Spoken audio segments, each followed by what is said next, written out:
everybody? Welcome back to the 31 Days of Horror. I am your host, Mood616, and thank you once again for stopping in, guys. Yeah, welcome to day 9 here on the 31 Days of Horror Volume 4.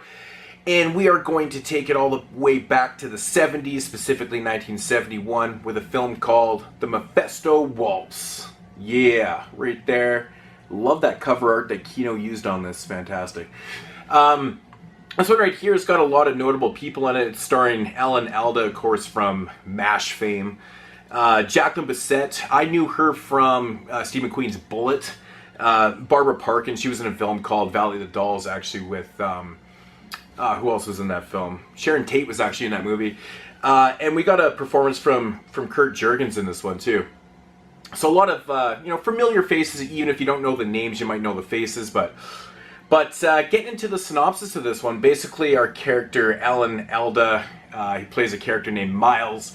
He is a music journalist, and he's went to Kurt Jurgens' place to interview him for, this piece that he's doing.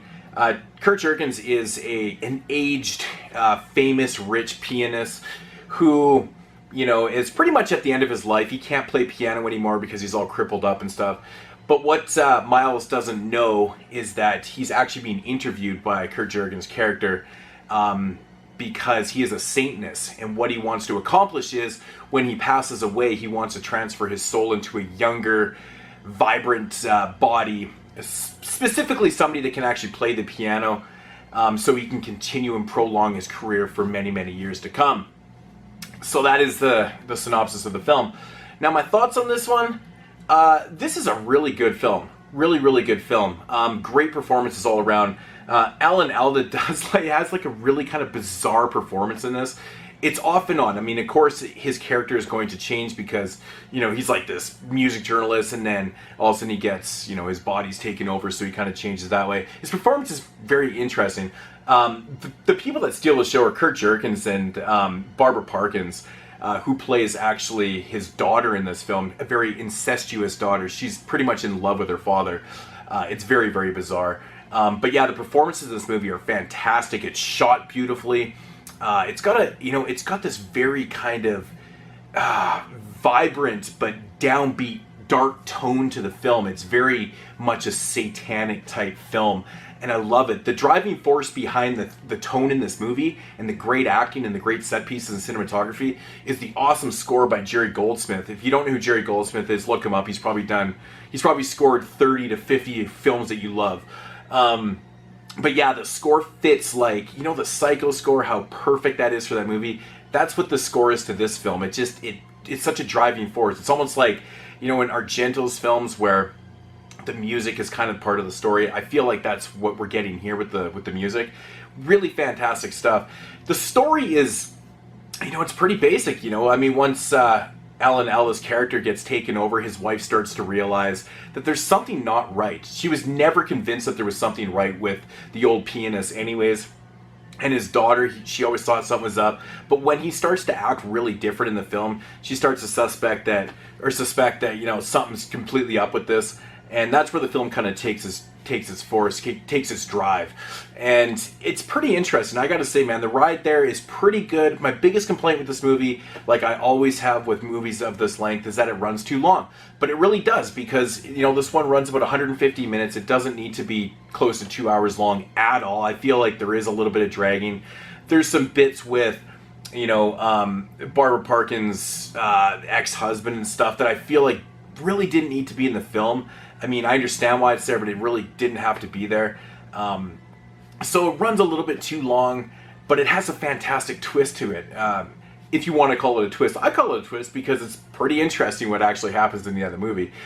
So I think that's just a fantastic way of ending it. It's awesome. But the Mephisto Waltz, man, this is one that I really don't hear a lot of people talk about. I got to give it up to my boy Zach for recommending me this film. I knew about this film. I'd never seen it before. This was a first time watch for me. And he's a really big fan of 70s films, and specifically satanic films from the 70s, which I am also. And this one you gotta see, man. It was directed by a cat named Paul Wenkos. And I looked him up, and he was predominantly a TV director. He directed like 100 and something TV movies or some crazy shit. And then this random film. It doesn't feel like a TV movie at all. It would have been interesting to see if he had done more horror films like this, because he did a fantastic job. Like I said, it was shot beautifully, scored, acted well, it was cast pretty good. Maybe, you know, Alan Alda's character was, you know, I think he was cast for what it was. This is pre-MASH, I think by a year, I guess. So I'm assuming he wasn't overly famous. I don't really know too much about him besides MASH, but I don't know. I guess if it had came out after MASH, it probably would have been harder to take, but who knows. But really, really awesome film, man. Just too long.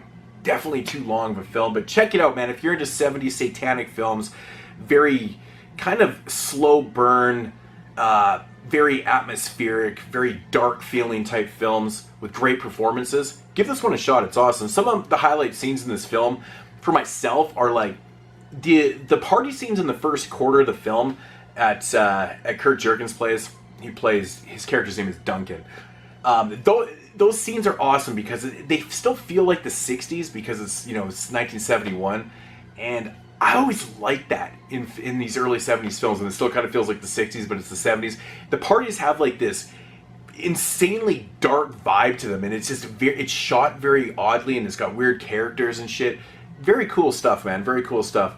Definitely give this one a shot, man. If I had to rate this one, I'm going to come in at about a 8.5 out of 10. I'm going to give it an 8.5 out of 10.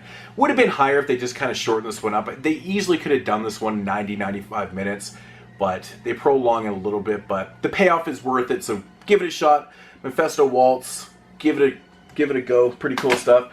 And yeah, it's got some really awesome pianists playing and shit in there, and pretty good stuff. So that is going to do it for day 9 here, guys. And I'll see you tomorrow in day 10. And as usual, deuces!